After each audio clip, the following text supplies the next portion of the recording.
Hey guys, welcome back to my channel. My name is Katie and today we're going to be doing a Bookish Pet Peeves video. Before we get into that, I have two things to tell you. I filmed this whole video yesterday. When I was clearing my gallery on my phone, I accidentally deleted it. So now I'm refilming the whole thing and I want to cry. Second thing is I have a TikTok now. I've always had a TikTok, but I'm now posting on TikTok and I just decided I wanted to make some content that wasn't just books. Like, I love making content about books, don't get me wrong, but I just thought it was a cool idea to also have some sort of content out there that isn't around books. So I made a TikTok, or I make TikToks.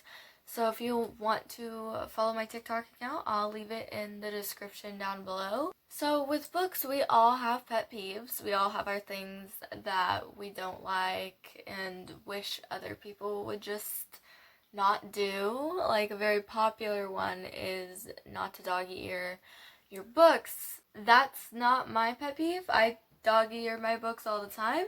Lately I've been using bookmarks, but the book I'm reading right now, I've just been doggy earing because I don't care. I don't doggy ear library books or other people's books, so don't worry. They're my own books. I can do whatever I want with my own books, but with other people's books, I'm not gonna doggy ear the pages.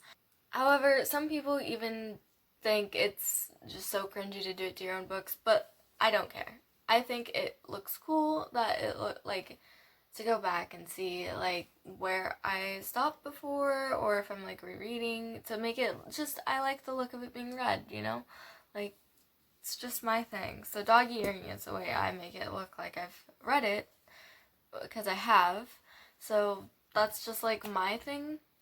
But I wrote down a few of my pet peeves personally, and I think some of these are relatable. I don't know about all of them, but yeah. The first one is when someone tries to talk to me while I'm reading. I hate that. Unless you're if you're coming in and you're just saying like, hey, what's up? I exist. Or if you need to tell me something, or if it's just something you really want to talk about, like really fast, and you just need to tell someone, okay, it's more understandable, I get it, I'll put it down and I'll let you speak. But if you're trying to have like a full-on conversation like with me while I'm reading, it's kind of like, well, I'm obviously doing something right now. Why are you trying to have a full-blown conversation with me? Like, and it's not just the fact that that's a little bit annoying. It's also just, it makes me feel like I'm being so disrespectful because I'm not able to like engage with the conversation fully unless I put my book down. But I don't want to put my book down because, again, I'm trying to read. So I suggest to anyone who does that, or they talk to someone who's trying to read, maybe just tell them, hey, when you're done with that chapter, can we talk after, or when are you done reading? And then they'll tell you, and then you just make time after they're done to talk. Just like set aside time with them to talk, not like in the moment.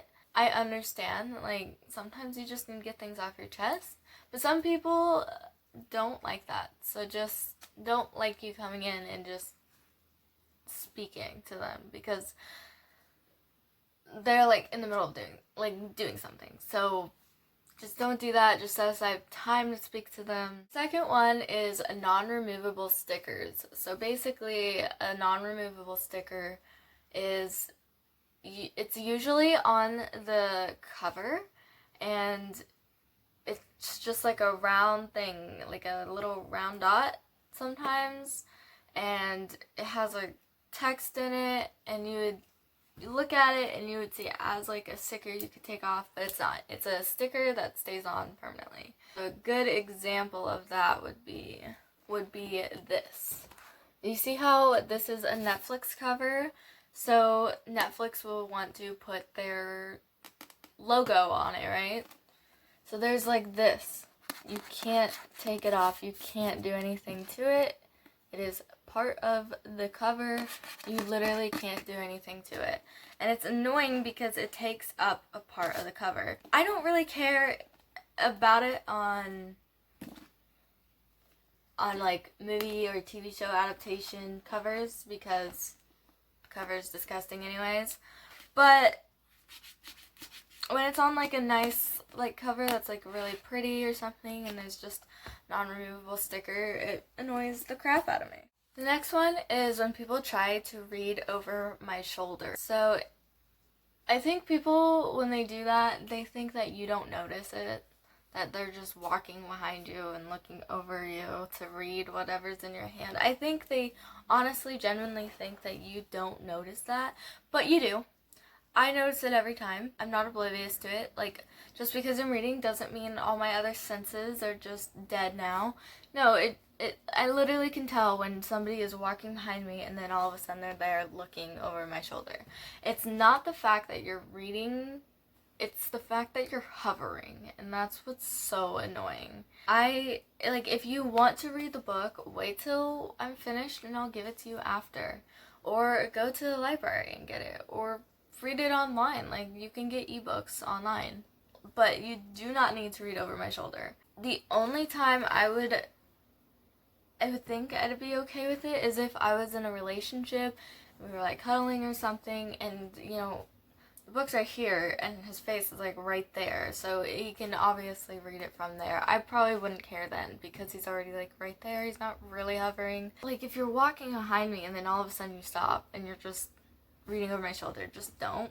It's not a fun time. I hate that. It's like if you're a student and you're doing a test and your teacher's walking around the classroom looking at everyone's test to make sure nobody's cheating, and then they just stop right behind you looking at your test and looking at you, and like you feel that and you don't want to like mark anything because they might, like, you don't want to be judged for making like the wrong answer or writing down the wrong answer.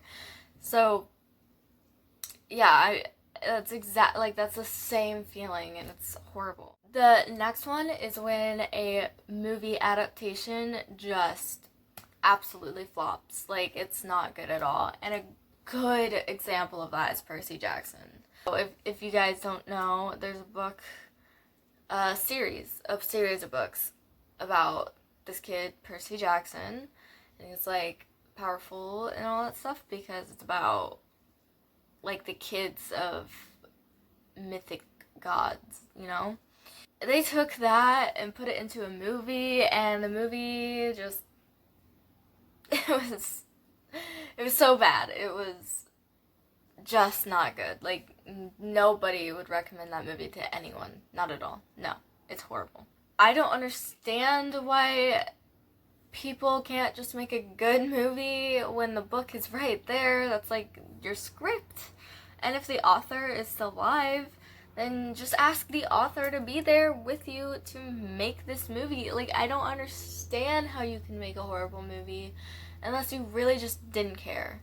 And I think that's the problem. It's like, you need to care, because a lot of people who watch these movies actually did read the book first. So when you kind of like ruin it like that, it's just, it's horrible. Honestly, I would say making a TV show is better, especially if the book is chunkier.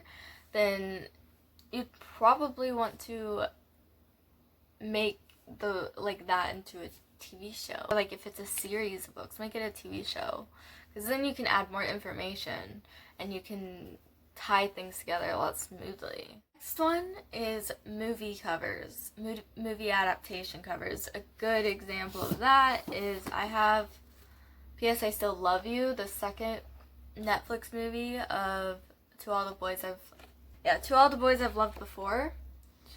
Yeah, I just hate this. It's the reason why people hate this so much is because of the person, the actor or the actress on the front cover. It's not something we like. I don't like it. I don't like seeing real people on my covers. I really don't. If they're animated, I'm down for it. If it's something else, like something else completely, I'm down for it. Don't put real people on my covers, though. You're destroying imagination. A book is about imagination. Like, the whole point of reading is to use your imagination. So when you kind of like put the actor or actress on the cover, you're killing it completely.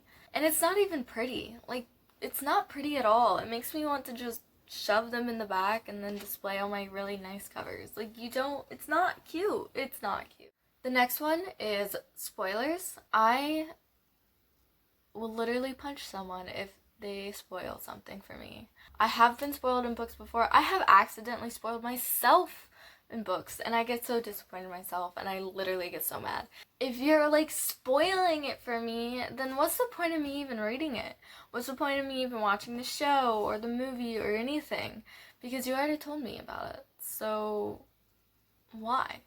It ruins the experience for people. Like, please never spoil things for your friends or anything, because if you had an amazing experience watching something and you want to express that, so you go to your friend and you don't even ask them if they're okay with it or not. Like, if you need to spoil something, go to someone who's down for it, so you gotta ask them first. But if you go to your friend and you don't even ask them, and then you just spoil everything for them, and then you're like, you should totally watch it at the end so you can have that same experience. They're not going to have the same experience because they know everything that's going to happen. They're just going to point out when you talked about this thing or when that happened or whatever. Like, you ruin the whole experience for them, so don't do it. Spoils are disgusting. The next one is when the ending isn't good.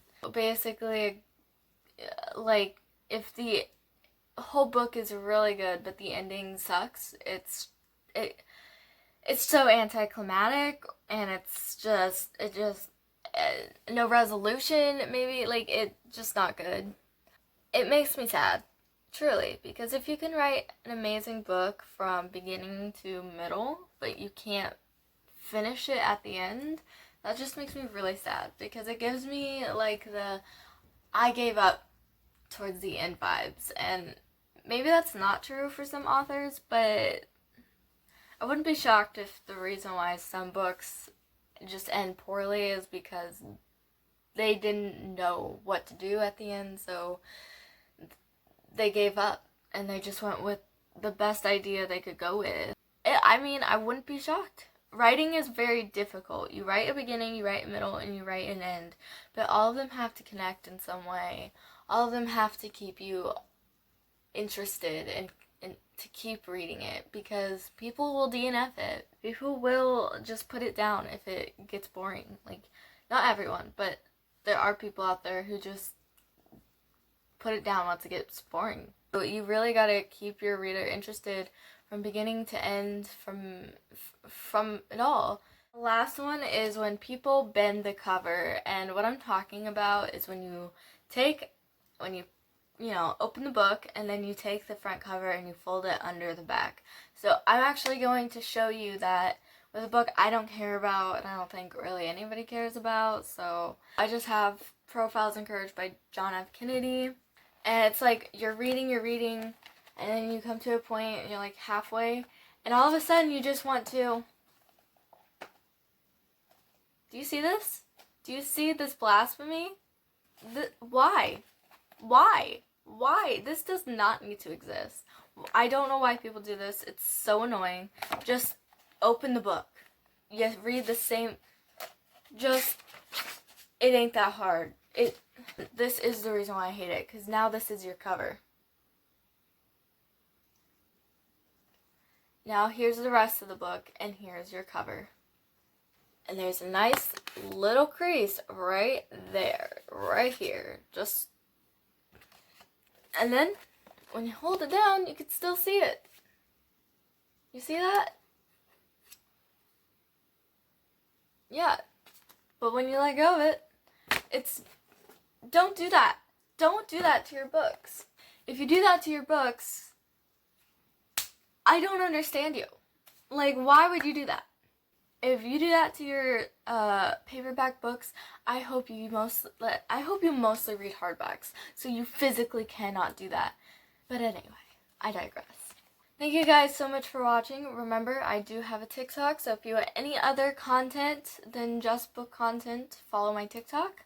Please like, comment, subscribe. Please ring that bell notification button so you never miss a post. And yeah, leave a comment down below of what your bookish pet peeves are. Bye!